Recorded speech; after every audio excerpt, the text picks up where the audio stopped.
So Sylvia invited me to a party, and I went, and there was a man there, and something happened. I felt seen. I saw him yesterday in the high street, and I followed him. I followed him into a coffee shop. But I couldn't say anything, so I just stood behind him in the queue. And so there I am, like a complete idiot, standing right behind him in the queue. But I know I've just met him a fortnight ago, but I'm acting as if I can't see him, even though the back of his head is right in front of my face. It's so strange, because I only met him once, and I can't even remember what he looks like, but I simply cannot stop thinking about him. Have you ever had that? This deeply specific, yet vague obsession. It's ridiculous. I can't even see his face in my mind, only his neck. He had some stubble. A few red spots. Razor burn or ingrown hairs or something. That's all I can see.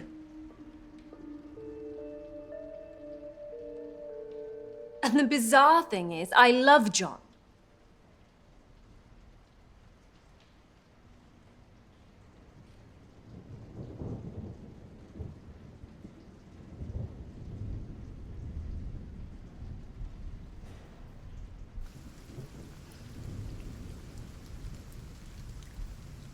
It's ridiculous. He's probably a very boring person. Not extraordinary at all. And John is extraordinary. I never know what he's going to say. It's always a complete surprise. And it makes me laugh, the way he catches me off guard. And he's all sparkly in that way that truly special people are.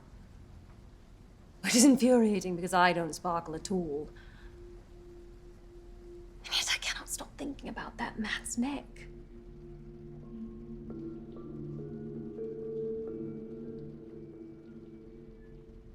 Why don't I want something spectacular?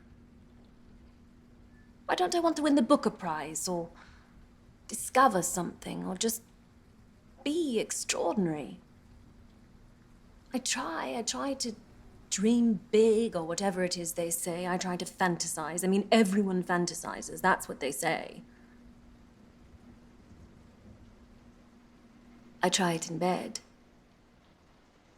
Try to imagine us doing it in some bizarre location or some spectacular new position. Or in public. But all I end up thinking is, no, I'd rather be here in this bed.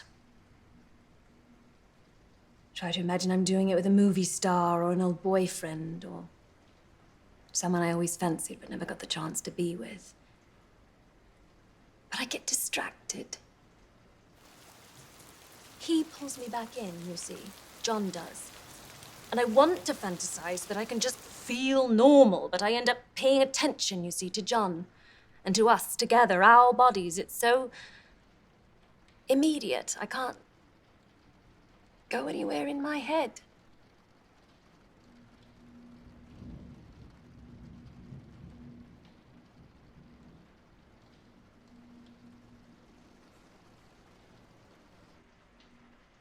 Just so afraid to admit what I don't want because it makes me ordinary.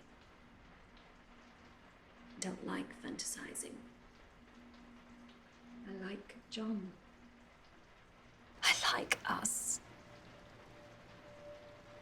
Think of us in a little house. Perhaps in Canada. With a fireplace, that would be heaven.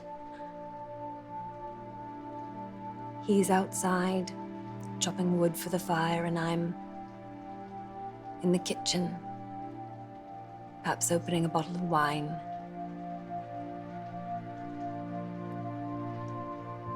And perhaps there's a sleeping baby upstairs, in one of those monitor thingies on the counter. And I can hear the sounds of the baby breathing as it sleeps. And we're going to drink wine. And maybe watch our favorite television program. And listen to the soft sounds coming from the monitor.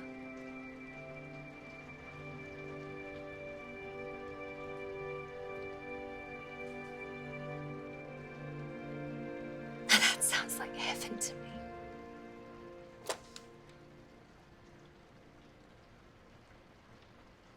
Why don't I want to stand on a podium with several billion people clapping for me as I sob through my acceptance speech? Shouldn't I at least dream about it? What's wrong with me?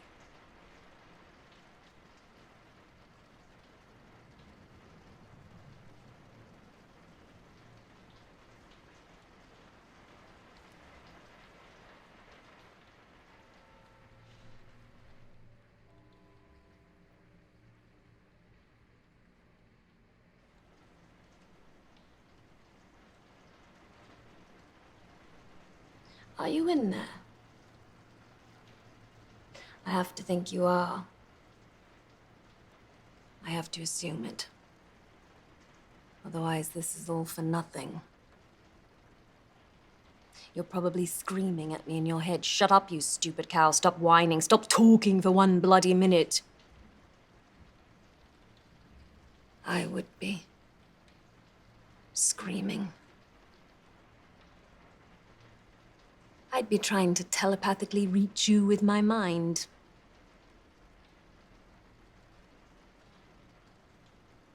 Are you doing that?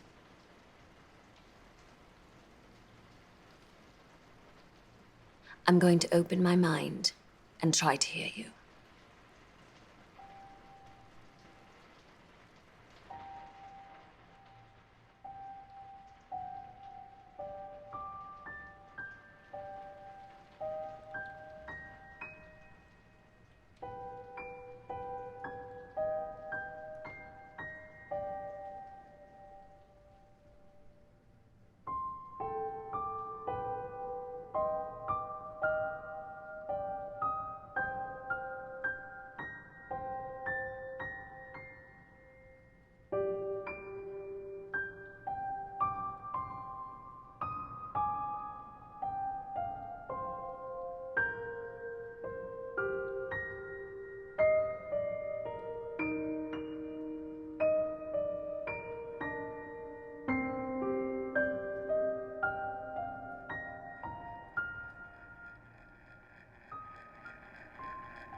Well, either we're not telepathically linked or you're not really in there.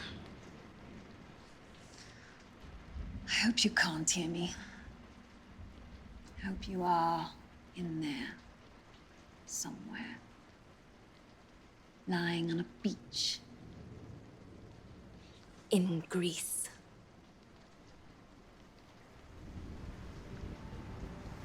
And you're 15. And you're desperate for a tan, even though your mother tells you it makes you look common. Beads of sweat forming on the small of your back. Corners of your mouth turning up just so.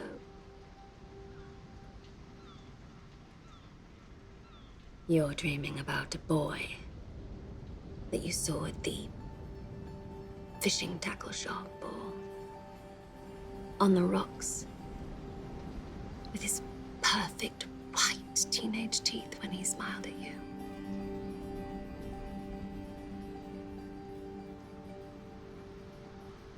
And you're wet between your toned 15-year-old legs.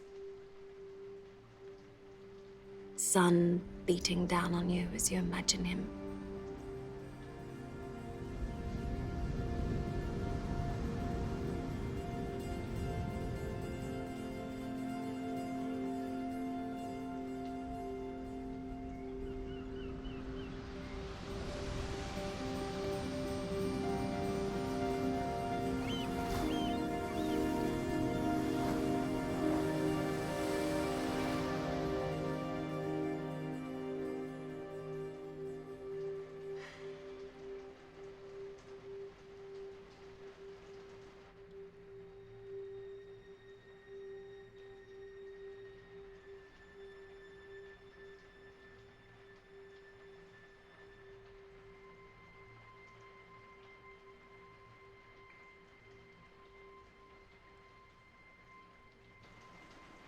The thing is, Mother, I've come to say goodbye. I'm going to America with John, and I won't be coming back. Because if I stay here, I'll just come and see you every day. I won't really live, you see. I'll just come and talk to you. And so if you are in there and I never come back, you need to know. I have to tell you. I have to forgive you for all those times. I know you did your best. I know you tried. And we were horrible, really, we were, running around screaming, tracking mud, and honestly, I would have...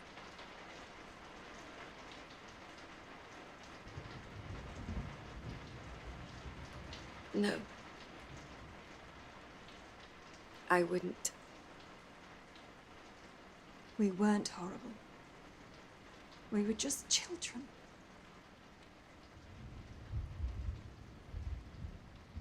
But...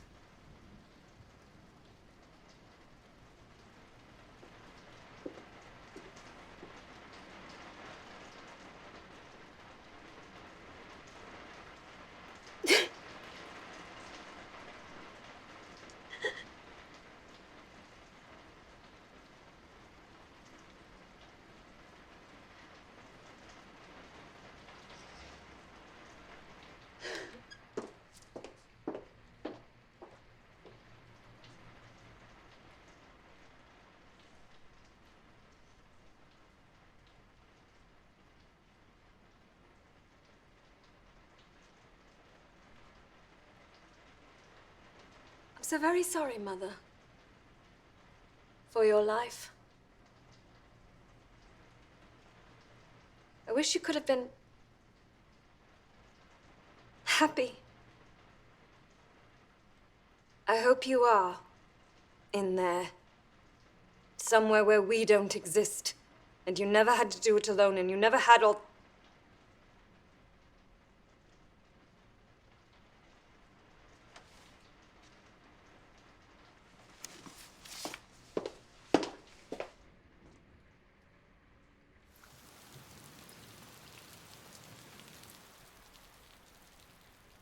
Goodbye, Mother.